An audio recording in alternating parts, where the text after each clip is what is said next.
여러분 안녕하십니까? 성경의 역사 10강을 시작하겠습니다. 자, 지난 시간에 이어서 아도니아가 반란을 일으켰어요. 그런데 아도니아 오른쪽에는 요압이 있고요. 이 교만한 요압이 드디어 아도니아 편에 섰습니다. 한쪽은 아비아달이 섰어요. 대제사장 아비아달. 엘리의 증손 다윗이 그렇게 아비아달에 대한 신의를 지키고 의리를 지켰는데 아비아달이 배신한 겁니다. 자, 이제 선지자 나단. 다윗은 나단과 어릴 때부터 왕궁에서 같이 지냈고 자랐고 친구죠. 그래서 누가복음의 계보를 보면은 다윗, 마태복음은 솔로몬으로 이어지지만 누가복음의 계보는 다윗, 나단으로 이어져요. 이 나단이 아니고 다윗이 자기 아들 솔로몬의 동생, 그 아들 이름을 나단이라고 짓습니다. 나단. 그만큼 나단과의 관계가 가까웠고요. 또 하나는 요나단입니다. 요나단의 자기 친구 그 이름을 따서 자기 아들 이름을 나단이라고 지은 거예요. 그 나단으로 계보가 이어지는 마리아의 계보죠. 누가복음은. 마태복음은 요셉의 계보고요. 그러니까 둘이 합쳐도 누구도 똑같이 다 다윗의 후손이 되는 거죠. 다윗의 후손으로 오신 메시아. 자, 아비아들이 반란을 일으켜 요압이 반란을 일으켰어요. 그러자 나단이 밧세바를 시켜서 다윗에게 얘기를 하게 합니다. 급하게. 지금 왕궁의 상황은 급박하게 돌아가고 있죠. 그러자 밧세바가 다윗에게 가서 이제 이 사실을 알려요. 다윗도 이 사실이 얼마나 긴급한가를 알아요. 다윗은 병석에 누웠어요. 나이가 많아서 병이 들었죠. 그러자 다윗이 솔로몬을 왕으로 선포해버립니다. 가서 솔로몬을 왕위로 세우고 선지자 나단이 돕고 이렇게 해서 솔로몬이 왕이 되었다는 것을 선포했어요. 나팔을 불고. 그러자 아도니아를 쫓았던 백성들이 다 혼비백산 도망갑니다. 이제 끝났다. 아유 안 되는구나 아도니아. 그래서 이 반란이 진압이 돼요. 자, 이 반란이 진압이 되는데 아도니아, 이 문제를 일으킨 아도니아가 도망갑니다. 성전으로 도망가서 성전 그 뿔을 이제 꽉 잡아요. 그 번제 뿔을 꽉 잡습니다. 우리가 성경에 보면은 율법에 아무리 죄인이라도 성전 뿔을 잡으면 죽이지 않아요. 살려줘요. 그러니까 아도나이가 그걸 알고 꽉 붙들어요. 그래서 살아납니다. 살려줘요. 아도나이. 아도나이가 잠깐 이제 그 근신하고 있다가 드디어 또 다시 마각을 드러내는데 이 아도나이가 어느 날 밧세바에게 얘기합니다. 지금 다윗은 죽었어요. 다윗은 죽고 다윗의 후궁이죠. 후궁 아비삭입니다. 아비삭. 젊은 동료죠. 그래서 늙은 다윗이 아비삭을 품고 잤어요. 그러나 다른 관계는 없습니다. 이 아비삭을 달라 자기한테 아도나이가 이게 무슨 음모, 무슨 생각이냐면 왕의 후궁을 차지하겠다고 하는 것은 내가 그 위치에 올라가겠다는 거예요. 다시 말하면 왕에 대한 야심이 아직도 남아있다는 겁니다. 그리고 어떻게 이런 말을 할 수 있습니까? 솔로몬이 얘기를 듣고 이건 아니다 싶었어요. 이건 아니다. 그래서 아도니아를 죽여요. 이 아도니아가 끝이 나죠. 그리고 아비아달은 추방하죠. 요압은 나중에 죽입니다. 또 다윗이 유언했거든요. 요압은 죽여라 했어요. 이놈은 안 된다. 이놈은 죽여라. 요압은 죽입니다. 이 아비아달이 추방을 당했는데 예루살렘 옆에 제사장 마을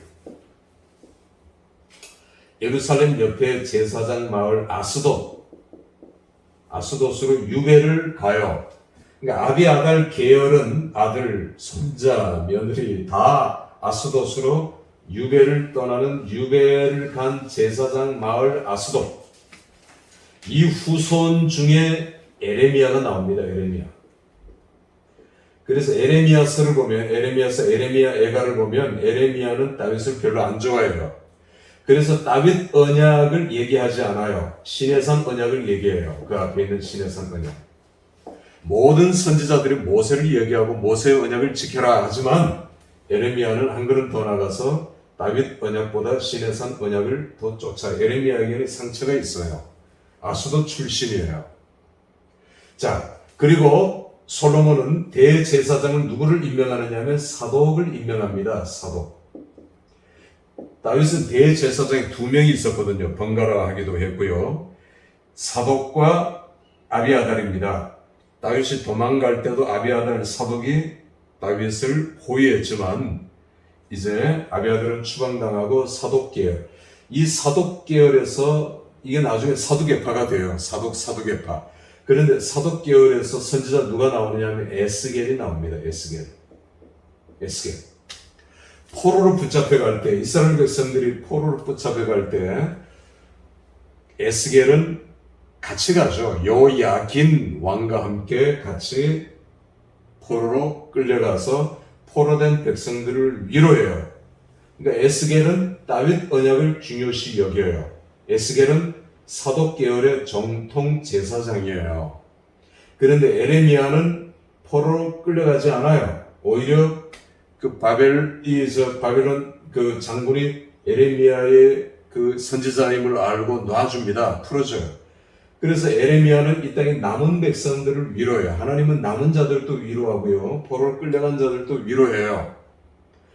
그런데 남은 백성들은 좀 어리석은 백성들이에요.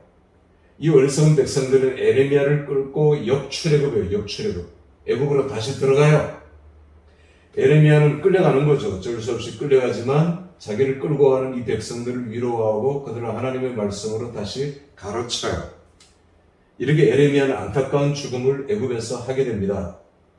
그러나 에스겔은 포로로 끌려간 백성들을 위로하고 여기서 하나님의 말씀을 증거하지요. 여러분 성경의 역사는 이렇게 펼쳐지게 됩니다. 자, 이제 다윗, 솔로몬 지나고 왕국의 분열에 대해서 조금 얘기를 하죠. 북이스라엘 왕국과 남유다 왕국은 똑같이 19명의 왕을 생산했다 했죠. 자, 경계선은 여기입니다. 베냐민 지파 산지, 산악지대가 자연스럽게 경계선이 됐고요. 이 베냐민 지파는 왔다 갔다 하다가 이쪽으로 내려갑니다. 유다 지파에 속하죠. 유다 지파. 그래서 위에 이제 10지파, 2지파, 12지파가 되죠. 장군 여로보암이 북이스라엘의 초대 왕이 됩니다. 남쪽은 솔로몬의 아들 르호보암이죠. 르호보암. 여로보암은 나라를 공격하고 세울 때 종교가 제일 중요하다 했어요. 철학, 비전 이런 것들이 참 중요합니다. 그래서 나라를 세울 때 옆에 철학자들이 필요해요. 여로보암은 이제 수도를 몇 번 옮기다가 사마리아가 북쪽의 수도가 돼요. 사마리아. 이건 나중에 오므리입니다. 오므리 왕조 때. 자, 여로보암 얘기를 하면 여기서 베델과 단에 금송아지를 세우고 이게 여호와라고 얘기합니다. 미치고 환장을 노리시죠. 이게 여호와라고 얘기해요. 그러면서 또 바알을 섬겨요. 바알. 이걸 싱크리티즘, 혼합주의라고 얘기해요. 금송아지 여호와를 섬기고 바알신을 같이 섬기는 혼합주의, 짬뽕. 하나님이 가장 미워하시고 가장 싫어하시는 것이 혼합주의예요. 우상을 섬기고 이방신을 섬기다가 돌아올 수 있어요. 거꾸로죠. 그러나 혼합주의는 여기 아주 양쪽 발을 이쪽 저쪽 디디는 교활하고 교묘한 이 혼합주의는 정말 무서운 겁니다. 이 사람은 안 돌아오거든요. 이게 북이스라엘의 죄예요. 이게 끝까지 가요. 북이스라엘은 망할 때까지. 그래도 남유다는 하나님이 통치하시고 순종하고 하나님의 뜻을 바라고 왕이 좀 못나고 잘못해도 르호보암 이게 얼마나 악질입니까? 르호보암이 이렇게 얘기했어요. 왕이 되면서 내 아버지 솔로몬은 너희들을 째찍으로 세금을 거두고 징치했지만 그걸로 나라를 다스렸지만 나는 정갈로, 뱀과 정갈로 너희를 징치하겠다 그랬어요. 백성들이 그 말을 듣고 분노했지만 그래도 왕을 갈아치지는 않았어요. 이 유다 백성들은 그래도 하나님의 언약, 하나님 나라, 아까 제가 처음에 얘기한 이게 세속사가 아니라 부속사를 볼 줄 알았고 부속사를 믿었거든요. 이게 중요해요. 이게 참. 자, 북쪽 19명의 왕들 중에 우리가 중요한 왕들을 한번 생각해 봅시다. 여로보암이 2명이에요. 여로보암 1세, 여로보암 2세가 있어요. 자, 우선 오므리 아까 얘기했죠. 오므리 장군인데 반란을 일으켜서 쿠데타를 일으킵니다. 그리고 수도를 사마리아로 정하고 남쪽에 예루살렘과 대적에 가까운 데 둘이 전방에 위치해 있고요. 이 오므리 왕조라고 합니다. 오므리 왕조는 4대에 걸쳐서 오므리의 아들 아합 이렇게 4대에 걸쳐 44년을 통치해요. 오므리 왕조가 무너지고 끝나고 그 다음에 에훗이 등장합니다. 에훗 장군인데 역시 반란을 일으키고요. 여로보암을 비롯해서 이 에훗 왕조가 5왕의 89년을 통치, 2배가량 많이 통치합니다. 이 2개의 왕조만, 오므리 왕조, 이제 에훗 왕조만 기억하면 되겠어요. 북쪽 이스라엘입니다. 여로보암 2세 때가, 자, 우선 아합을 잠깐 얘기하죠. 아합은 혼인동맹을 맺습니다. 결혼동맹. 두로의 왕의 딸 이제벨을 공주로 맞아서 혼인동맹을 맺어요. 제일 나쁜 게 혼인동맹이죠. 그리고 자기의 딸 아달랴를 남쪽 여호사밧의 그 아들 여호람 왕에게 줍니다. 남쪽과도 혼인동맹을 맺어요. 서로 불가침 조약을 맺죠. 자, 이렇게 해서 나라를 유지해 나가고 아합은 프랑스 요르단 지역을 장악하고 남쪽의 여호사밧 왕은 에일랏을 장악해요.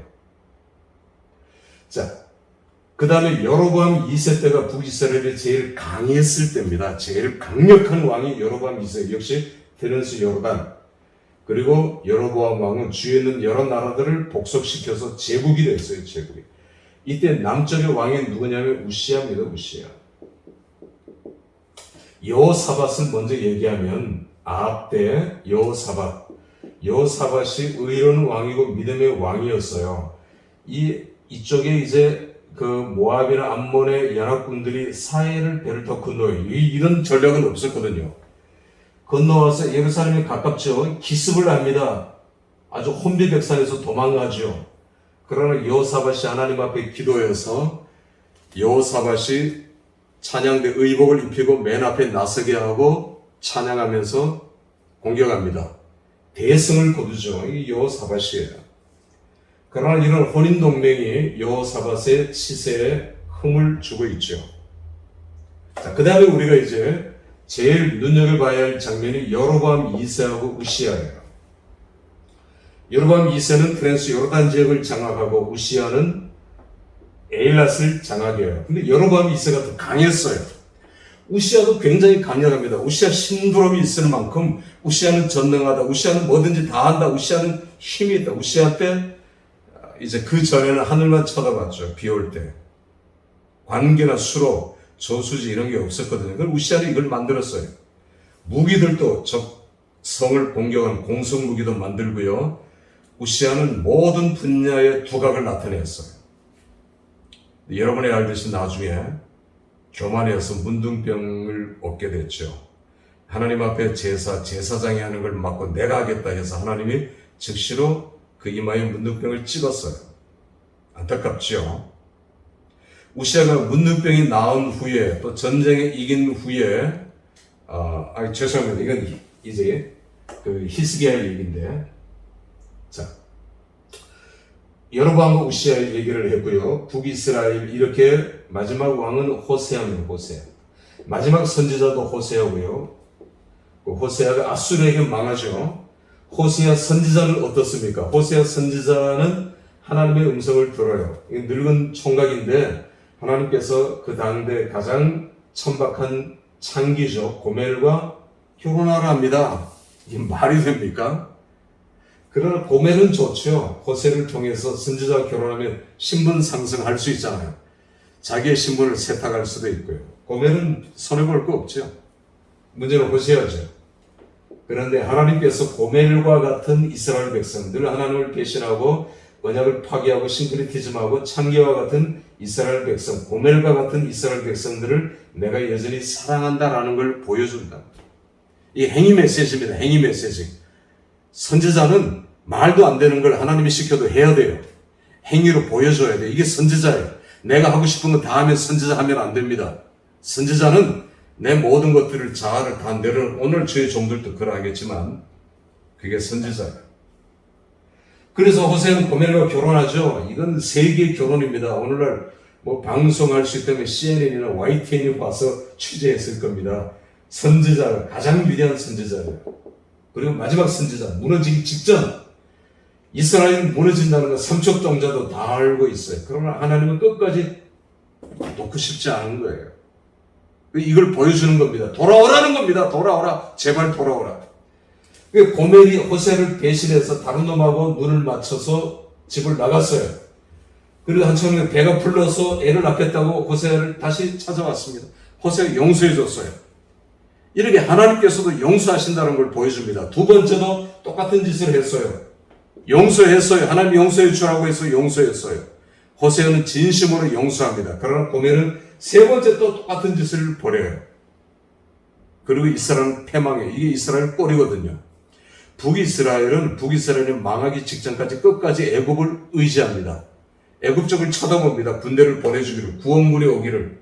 애굽은요, 얼마나 야갔는지 몰라요. 애굽은 이걸 조정합니다. 북이스라엘 남유다도 똑같아요. 이걸 통해서 이 북쪽에 일어나고 있는 아수르나 그리고 바벨론을 견제하는 일종의 중간지대로서 애굽은 줄다리기를 하는 거지, 애굽이 이스라엘을 자기 피 흘리면서 도와줄 이유가 없고, 유다도 마찬가지예요. 유다가 망한 이유, 예루살렘이 이스라엘이 망한 이유 똑같습니다. 애굽을 의지하다가 망했어요. 애굽은 철저하게 세상 세속을 의미합니다. 우리가 세상 세속을 의미하면 반드시 망해요. 이건 성경의 교훈이에요. 애굽 세상 세속을 의지하면 안 돼요. 세속주의를 의지하면 안 돼요. 이렇게 해서 북쪽은 망하고요. 북쪽이 망할 때 사네립이 쳐들어오죠. 아수르의 왕 사네립이 쳐들어와서 온갖 협박, 공갈, 그리고 회유를 합니다. 그리고 거짓 책략을 하지만 남쪽의 선지자 이사야가 이 모든 걸 한 몸으로 막지요. 왕은 히스기야는 생명 걸고 기도하고요. 그 기도 하나님 들어주시고, 그리고 히스기야는 포위가 되고, 예루살렘, 이스라엘, 유다가 다 망하고요. 다 무너지고 성들이 45개 성이 함락됩니다. 그리고 히스기야, 예루살렘만 딸랑 남는데 포위됐는데 하나님 나라를 살려주시고, 히스기야 병들었는데 병을 고쳐주시고, 자식이 없었는데 자식을 주셨죠. 므낫세. 이 므낫세는 히스기야 다음에 55년 동안 통치합니다. 제일 오래 나라를 다스려요. 그런데 므낫세만큼 제일 나쁜 왕도 없어요. 우상 숭배하고. 므낫세는 여러분 놀랍게도 인신 제사를 드립니다. 산을 제물로 바쳐요. 자기 아들들을. 우리가 성경을 보면 아들, 우리말 성경은 아들이지만 히브리 성경을 보면 복수예요. 아들들. 하나 이상, 둘 이상을 드렸다는 거예요. 인신 제사. 그 모압과 암몬의 신입니다. 멜곰인가요? 멜록인가요? 이제 몰록인가요? 몰록이죠, 몰록. 그 우상의 이제 인신 제사인데 이걸 해요. 백성들도 따라하게 시키고요. 참 나쁜 왕입니다. 그래서 이 므낫세는 하나님의 징계를 받고 아수르로 포로로 붙잡혀가죠. 포로로 끌려갑니다. 그리고 므낫세는 거기서 회개해요. 철저하게 회개합니다.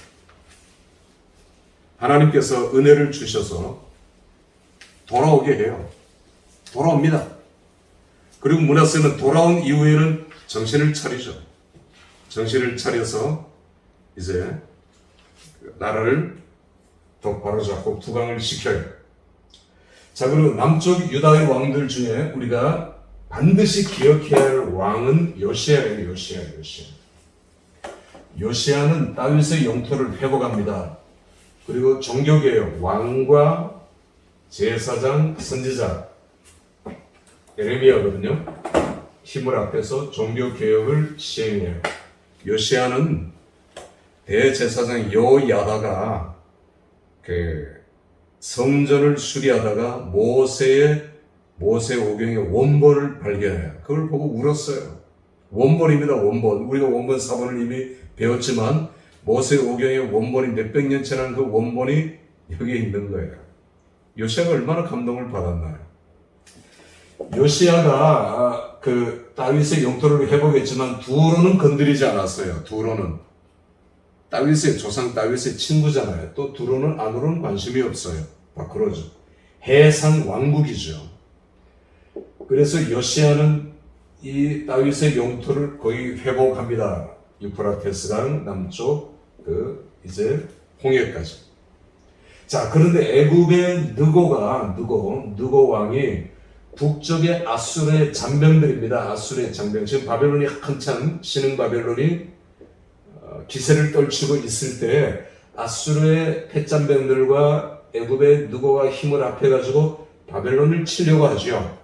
그런데 요시야는 반아수르예요. 이걸 요시야가 막겠다고 무깃도 요새죠. 무깃도로 갑니다. 가서 올라오고 있는 느고를 막아서 전쟁을 치렀어요. 무깃도 전투에서 요시야는 큰 부상을 입고 예루살렘으로 돌아오는 길에 죽어요. 안타깝죠. 그리고 남쪽 유다는 급격하게 쇠락합니다. 요시야의 아들, 첫 번째 아들이 엘리야김, 나중에 여호야김으로 이름이 바뀝니다. 여호야김. 두 번째 여호아하스. 세 번째 엘리야 시드기야. 자, 시드기야. 자, 이 얘기는 조금 이따 하고요. 이 바벨론은 이 아수르와 느고와의 연합, 느고는 이제 이겨가지고 전쟁에 이겨서 올라오고 아수르와 만났고 여기서 갈기미스 전투, 세계사를 바꾼 갈기미스 전투를 벌여요. 국가의 운명을 놓고 한판 전투를 벌여서 바벨론이 승리합니다.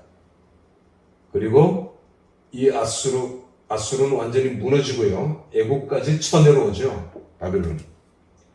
자, 그리고 이제 요시야가 죽고 엘리야김이 아니라 여호아하스가 요시야의 뒤를 이어서 왕이 돼요. 그런데 3개월 10일밖에 못하고 이건 이제 추출됩니다. 그 다음 왕이 엘리야김이에요. 엘리야김은 11년 통치했는데 이 못되는 왕이에요.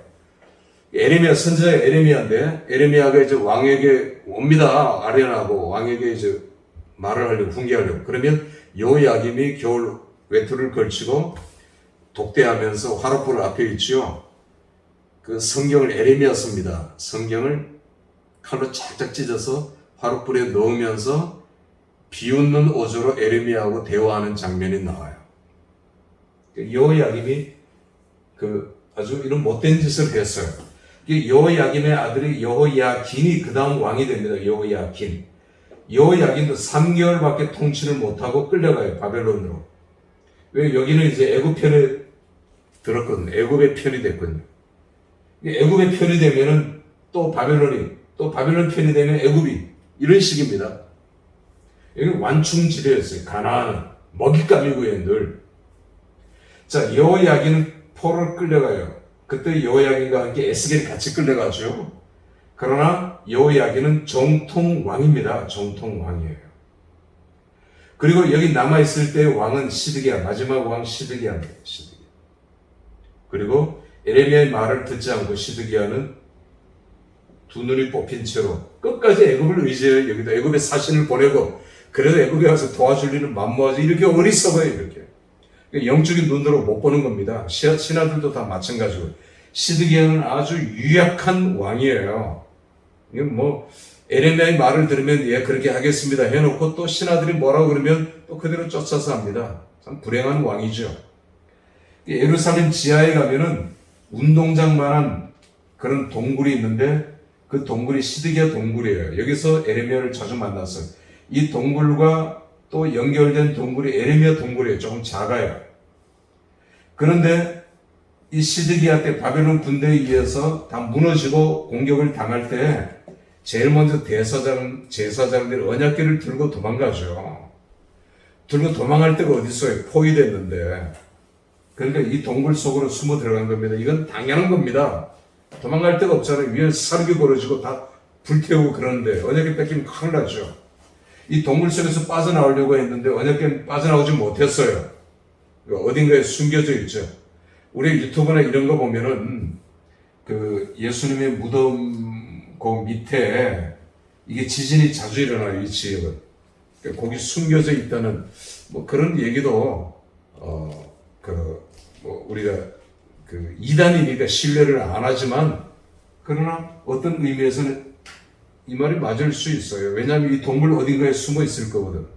지금도 찾지만 찾을 수 없었던 것은 지진이 수없이 일어나서 이 동굴의 형태를 변형시키기 때문에 그래요.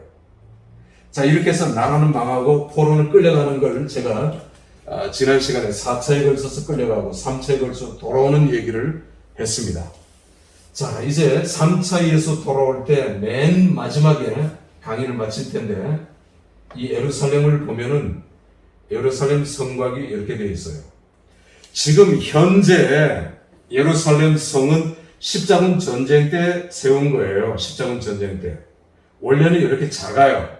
지금 있는 걸 보고 뭐 예수님의 흔적을 찾고 이건 잘못된 거예요. 이렇게 작아요.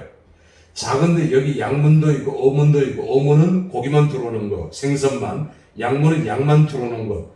이 양문을 지나서 예수님께서는 골고다가 여기에요. 골고다. 그러니까 지금은 성 안에 있죠. 그러니까 성질을 잘 모르면 골고다가 어떻게 성 안에 있나? 옛날에는 성 밖에 있었어요. 그러니까 지금의 성과 옛날의 성은 다르다. 성문이 이렇게 있어서 이 성문을 통해서 어문은 어문대로 지금은 다 아주 미로가 얽혀져 있고 이 문 앞에는 다 장사꾼들이 장사를 하죠. 여러분 강의를 마치고 나머지 보완은 여러분들 교재를 보시면 조금 더 자세하게 나와 있을 것입니다.